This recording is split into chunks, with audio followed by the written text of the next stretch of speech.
We have a presentation for you today. It's titled History, the How and Why. And Chris and I met in October of 2007. And we came together because of a mutual interest and curiosity in the history of recovery for persons with addiction. And that has led into many adventures. And so I'll give you Chris now.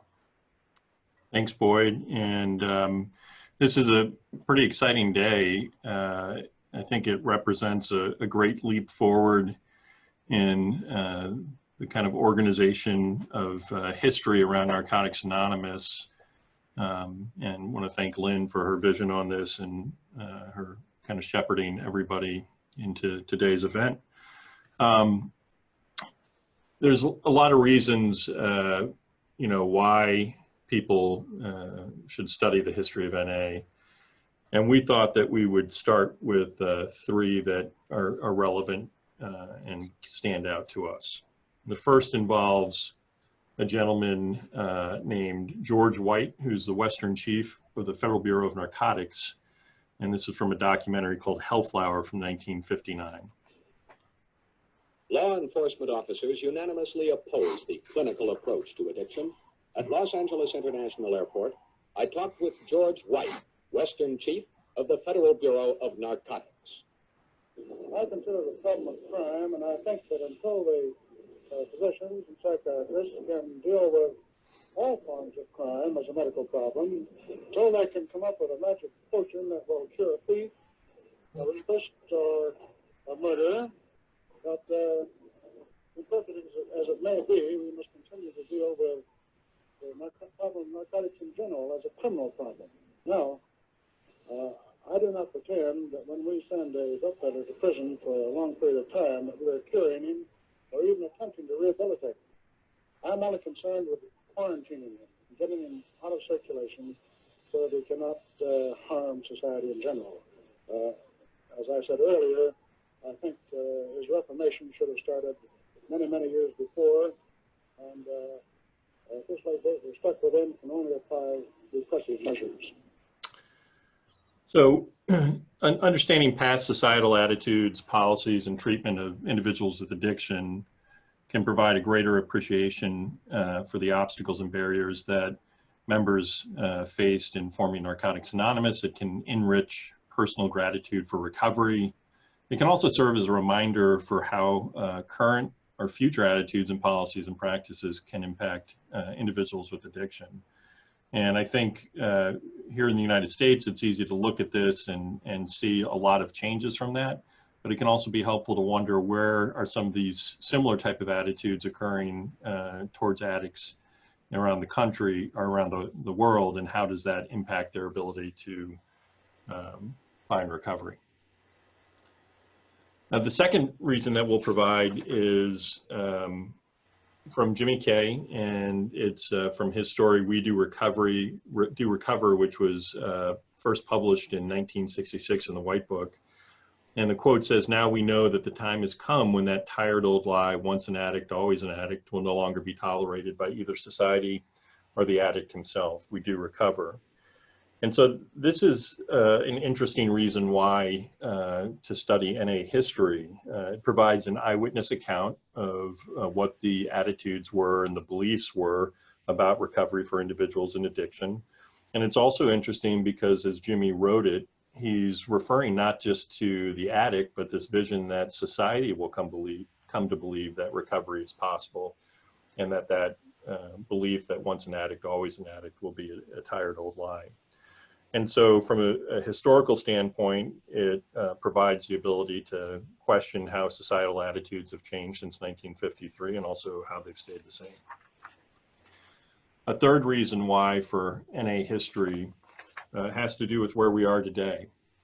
And if we look at worldwide meetings over the last 67 years, we see starting off at one meeting in 53, a near-death experience in 59, 2 meetings by 61, 764 meetings in 77, basic text comes out in 83, 3,382 meetings, and most recent count at the 2020 World Service Conference is over 76,000 weekly meetings. And, you know, what could be more interesting than exploring how Narcotics Anonymous grew from that one meeting in 1953 to these 76,000 weekly meetings in 2020? What does this mean in the context of lives changed? And these are all, you know, important reasons for exploration. There's an additional kind of why and a little bit of how that we'll share. And it comes from an essay from 1997 called "The Historian as a Curandera." And Curandera is a traditional native healer or shaman. And in this article, she talks about how do you tell the history of oppressed groups? And, you know, going back to the clip of George White, you know, that's just one example of some of the oppression and some of the experiences that individuals with addiction have experienced. So she kind of proposes in her essay a different way of thinking about how to tell history. So the historian as a curandera is to tell untold, lost, or rarely told stories, to identify and expose misinformation, to reveal stories lost in culturally dominant history. And one of the best examples, and we will reference this later, is, you know, how the explanation that's been provided about why Native Americans in the United States have had such high rates of alcoholism. And from the kind of the white dominant culture, it's their inexperience with alcohol and being exposed to alcohol and not having a lot of experience with it. And when you look at the Native explanation for you know, alcohol problems and drug problems in their communities, it's told from a very different perspective, and one of, you know, decimation of their land, their tribes, their culture, their history, and so forth. The historian as curandera is to ask provocative questions, to explore non-traditional sources of historical evidence, to personalize and portray stories that reveal people as actors rather than victims, and to make history accessible to real people. So Chris has told you 3 of the reasons of why to take a look at history, and now I'm going to share with you actually how we came about doing it. And I'm going to introduce you to a man right now who is our mentor. His name is Bill White. And Bill entered the addiction field in 1969 as a street worker, and he's held roles as a clinical director, a researcher, a trainer, a consultant, and an author. And he has authored or co-authored over 400 articles, monographs, reports, book chapters, and over 20 books. But the book that's the most important to Chris and I is the book called Slaying the Dragon, The History of Addiction, Treatment, and Recovery in America. It's got 2 editions, the first one 1998, and then the second edition in 2014. And this is a picture of Bill and Dr. Ernie Kurtz. Now, Dr. Kurtz is a Harvard-trained historian whose dissertation became the work Not God, A History of Alcoholics Anonymous, and was published in 1979. And he became Bill's mentor and then later on a collaborator. And so what Ernie passed on to Bill, Bill has passed on to others. And, you know, some of the others has been, the recipient of that knowledge has been Chris and I. And this is a picture of Chris and I in January 2010 when we met Bill for the first time. In the physical presence. We've been carrying on an email correspondence with him since June of 2009, and we've done conference calls with him too, but he was going to be in Myrtle Beach and invited us to come down and meet him, and to our wonderful amazement, he invited us to work with him on an article that was going to be published in the second edition of Slaying the Dragon for the history of Narcotics Anonymous. And to give you a little background, the first edition of Slaying the Dragon had a 30-page history of AA in it, but it only had like 3 pages of NA. So Bill wanted to bring it to a more current status, and so the second edition has an equal amount of pages as the AA history. It's got 30 pages each. And so we were very honored to be able to work with them. And, you know, Bill is mentoring us for us to mentor others. But at that very, very first meeting, Bill guided us. It was in a morning meeting. He guided us on what our organizing and guiding principles would be. And we really wanted to share these with you because they were very much guidelines that we used.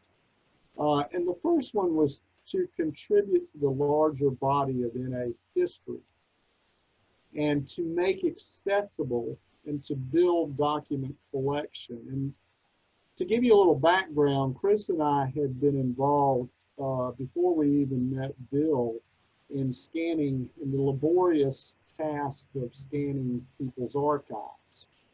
And so we had quite a collection of digital archives going, and we wanted to build even more, but we wanted to make those accessible.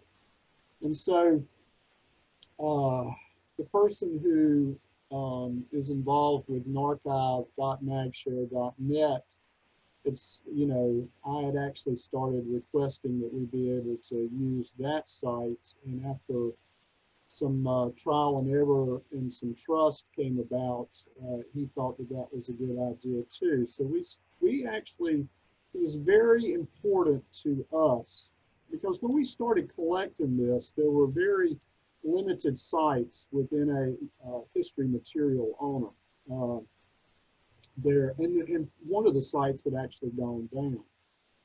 So, you know, we just wanted it to be able to be available to everybody.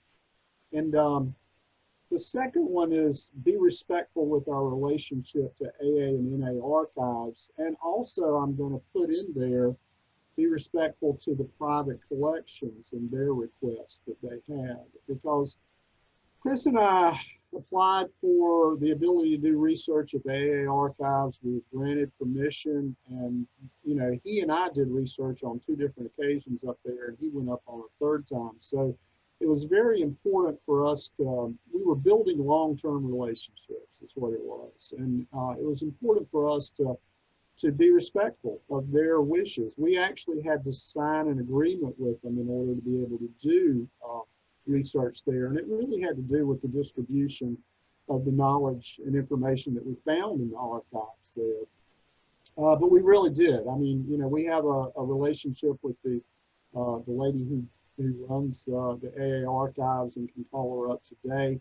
I do want to say about the private collectors, Chris and I have had the wonderful opportunity to be able to see many collections, and people had different desires on what they were willing to let out, you know, to become public and which didn't. So although Chris and I believe in sharing everything, we have to respect the wishes of the people who allowed us to see their collection and be respectful of that. It's a simple, you know, it's, if we wanted to continue seeing people's collections, we had to do that. Another principle was that we, you know, our products be at face or close to cost. And what that really means is that we're not going to profit or profiteer from any of our work products that we created. And if we had put any of the articles that we wrote into like peer-reviewed journals, they just would not be accessible to the majority of the people, you know, in NA, because they'd just be cost prohibitive. And so it was important to us to be able to put them into journals that were actually accessible to everybody. And so, you know, we've got up here, liberate the history for the people. So anyway, establish a policy on the use of names. And let's see. Oh yeah, no surprises. The AA and NA archives before publishing. And there's a little situation that happened with Dr. Kurtz, that when he was actually the first person to do research in the AA archives in 78, 79 for his book, And so he came across the material and wrote about it, about Bill doing LSD. And of course, he, gave him the book for, for them to review. And the AA General Services said, we really would not like you to print this stuff about Bill doing LSD. And Dr. Kurtz said he thought about it for a while and realized that it just would be against journal integrity if he didn't. So he told them that no, he was actually going to publish that, but there was not a surprise to it at all. Now, we did not necessarily come across any type of information that was that devastating or anything like that. But the point is that we both submit, on all the articles that we've published, we submitted in both AA for their approval and also for NA for their approval too. So, stories and aspects of the stories that inform and inspire. We wanted to be able to allow history to be a tool to carry the message. Simple as that. Stories from the past that inform about the present, and stories that widen the boundaries of entry to recovery. Diverse stories to reach a broad audience, or, stories that celebrate the different styles of NA recovery. I'm going to go over 6 principles on doing historical work. It's from an article that we have up in the resource folder by Bill White, Teaching Addiction Treatment Recovery History, Rationale, Methods, and Resources. And the first principle is to organize your material chronologically, and history is not about dates, it's about sequence. And so it's the concept to think about chronology as history's spine. So some of our earliest work involved creating chronology, such as chronology from 1892 to 1976, of all things that we could find related to the attempts at starting 12-step groups for addicts to what became Narcotics Anonymous and so forth. And so it's not just about, having these dates, but it's about how these dates fit together and so forth. And a second, example is a chronology we did around scientific and professional literature on Narcotics Anonymous. A second important principle is to tell the story in context. It's asking the question, what else was going on and how did this context influence the event or issue under investigation? So for instance, going back to the George White clip, how did society view addicts in the 1950s, and understanding that society didn't really see hope for addicts to find recovery, the response was incredibly punitive. And then you would have great challenges to starting, trying to start NA meetings, from harassment from law enforcement and so forth. And again, it's important to then take that step and say, where may that still be happening today in other parts around the world? Another part of context when we look at like Narcotics Anonymous and its origins is understanding the drug trend at the time, which was overwhelmingly IV heroin use, and the wording of step 1. Previous kind of revisions to step 1 included things like powerless over drugs, powerless over narcotics, but despite there being kind of this overwhelming IV heroin use going on, Jimmy had this foresight to change the wording of step 1 from a substance to a condition, being addiction. And so as drug trends changed, how did that decision around the wording of step 1 contribute to opening the doors wider for addicts to come in under different drug trends? The third principle is to provide the evidence, all of the evidence. And one of the things that Boyd and I have spent time thinking about is, like the history of the basic text and how that was written has a lot of, inspiring stories to be conveyed, illustrations of really selfless service that can help individuals have greater appreciation for the work put in, and can inspire service work and so forth. Well, we've wrestled with, like how to include part of the controversy around that. And a lot of the times we've kind of fallen back to say, well, we just, in a 90-minute presentation, we can only cover so much. But, there's more evidence to provide. And part of that is also, collecting the different perspectives. So interviewing folks, on all sides of the issue. A fourth principle is to separate fact from conjecture and opinion. And so it's okay to interpret, speculate, but it's important to separate from factual evidence. And so an example that Dr. Kurtz talked about was reports of Bill W.'s womanizing, and kind of really trying to investigate, what is the source of this? What is the evidence for it? To interpret and speculate, but to really make sure that there's factual evidence to support claims and so forth. And I think a good example within Narcotics Anonymous for this is the multiple stories around the locks being changed at the WSO office when Jimmy was the office manager. And being able to separate fact from conjecture and opinion around things like that. A fifth principle is to tell the story from different perspectives, and there are a lot of great examples of this from AA, and I hope this can offer some inspiration within the Narcotics Anonymous Fellowship. But there's been publications from many different perspectives of the AA experience. In 2017, a book called Heroes of Early Black AA by Glenn C. Audrey Borden in 2007 published The History of Gay People in Alcoholics Anonymous. In 2014, Roger C. edited Don't Tell, Stories and Essays by Agnostics and Atheists in AA. And Jolene Sanders in 2009 had a book on women in Alcoholics Anonymous.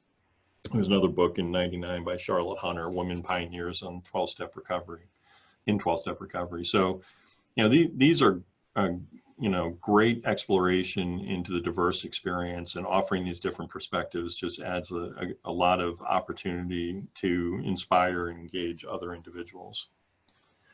And then the sixth principle that we would say is to localize and personalize the story. So when Boyd and I travel, we try to add something in regarding the local history to the presentation that we're conducting. When people can see it and touch it as something happening within their geographical area or closely related to them, it can take on greater meaning. So an example is when we've presented in Michigan, we were able to use this picture of an approval form, and the story behind it is that there was, again, this delay in the publication of the basic text. It was approved in May of '82 and supposed to be published 6 months later. And it took 12 months to get published, and they were making copies of the approval form and got a cease and desist letter to stop copying it from the WSO, and they took an approval form and wrote "Recovery Can't Wait," approved May 82nd, May '82, and sent it back to the WSO. And so finding things like this has been kind of, again, a nice way to personalize and localize the history.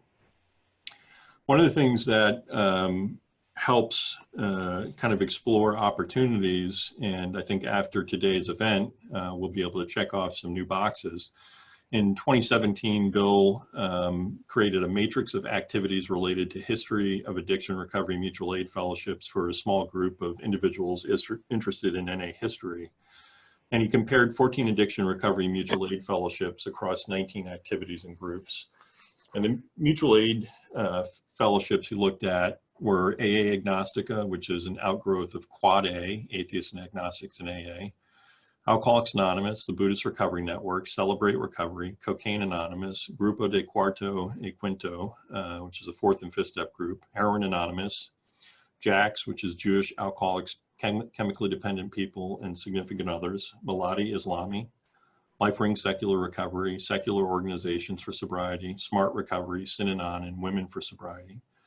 And then he listed these 19 historical activities and groups, and he compared them and says, who has archives? Who has archives committee? Who has archive meetings? Who has an archivist?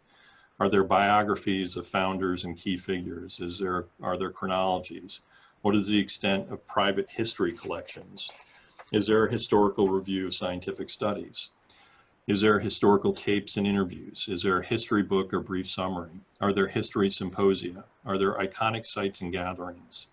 Are there local city, state, country histories? Is there an online history group? Is there an online repository? Is there a professional bibliography? Is there scholarly history dissertations, special population histories? Is the story presented in film or theater? And so mapping this out in this way creates a great way for those interested in NA history to start thinking and envisioning different ways that Narcotics Anonymous history can be experienced and shared. And basically kind of created this matrix where these things were outlined, and then our group kind of went through and looked at Narcotics Anonymous and where we could check boxes and so forth. So I'm going to tell you the publications that Bill and Chris and I have been involved in.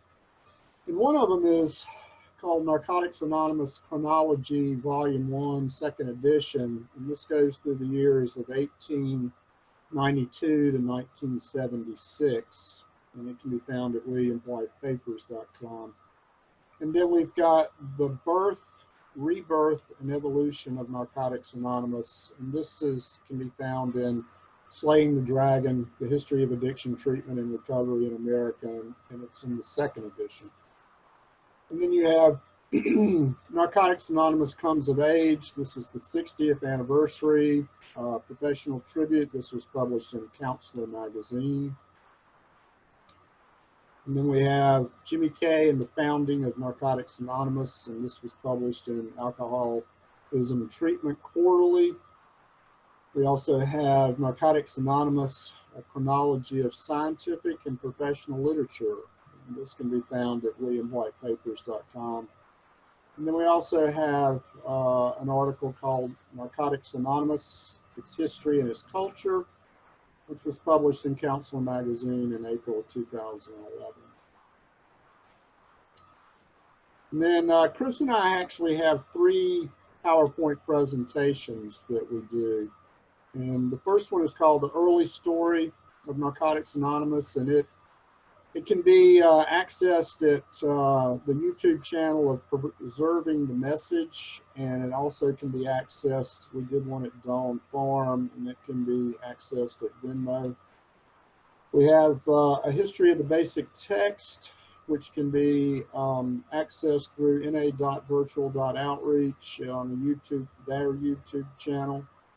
And then we do a history of the 12 traditions for the NA member, which we have not recorded at this time, but we've shown at various NA conventions. These opportunities to do something like this, and again, thank you to Lynn for the vision around it, are great opportunities for Boyd and I, because they force us to dig in and learn and continue to get mentored by Bill. And so a lot of the resources that we're including here, we kind of dug back into or maybe read for the first time to prepare for this. There's a Dropbox link that'll be shared throughout the day. And a lot of these resources are there as PDFs, and there's also a PDF with some of the links to the presentations that were just mentioned. And so we've got the AA archive workbook, Doing History by Ernie Kurtz, a 3-part series, which is really good. The article referenced earlier, The Historian as a Curandera. This video, A Reverence for History, an interview with Dr. Ernie Kurtz, is required viewing. Article called Why Study History? My Years with NA by Bob Stone. The article that was the basis for the 6 principles, and a good example of how history can be written and shared is the article by Bill and Ernie, 12 Defining Moments in the History of Alcoholics Anonymous. Now, Boyd always says, like, what has Chris added in that I haven't seen? So he's not surprised anymore, but NA history, just as kind of concluding thought, can inspire, unify, and carry a message. And I'm going to switch over and share just a clip from Ernie Kurtz, A Reverence for History, that speaks to amateur historians, which probably most everyone on panel A, B, and C fits that criteria. And I think it's important for folks to hear this message, hopefully for some inspiration.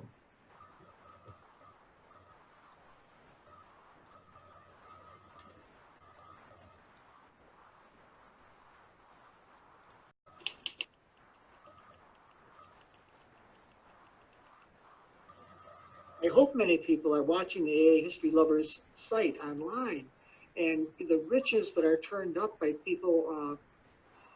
Again, they're amateurs, but they're hobbyists. They really throw themselves into this, and they give it absolutely everything they have. The word amateur comes from, this is someone who gets involved out of love for it, whereas a professional is someone who gets paid for what he does. And quite simply, the professional historians in general are occupied, if not in academia, in some kind of business where their task is to do a specific kind of research, and they're good at it. AA does not have any professional historians. AA is not going to hire anybody to do any history. These people who have gotten involved in their study of AA history and making what they learn known just because they love the topic, without them, we would know just a fraction of what we know. If you're not getting paid for what you're doing, you're an amateur. Don't knock it, because this is the best kind of historian to be. You're doing it out of the love for this. Some professionals are also in the field from the love of it, and I think I'd like to count myself within that. So what I'd like to just kind of emphasize from that is, the love for it and the unique kind of aspect of the people that are on the call today. Boyd and I are fascinated by this because we wonder what it would have been to be born a generation or two ago and to live with addiction, or to have been born in another part of the world where recovery wasn't as accessible. And that's created a love for it for us. And when we watch people respond to the history, to see the history, to experience the history, to share in the history, to feel a part of the history, is some of the most rewarding experiences that we've had, and why we're so excited to be involved in doing this work, this service, really. So it's also, sharing that clip is to give people the confidence that even if you're not a Harvard-trained historian, that some of the best work is done by the amateurs. So we invite questions, comments, and feedback. We've got a few minutes for questions now, but these are our email addresses, and again, welcome people to email us for any type of guidance, for any ideas, for any information that you want to share with us, and so forth. And thank you for being here today.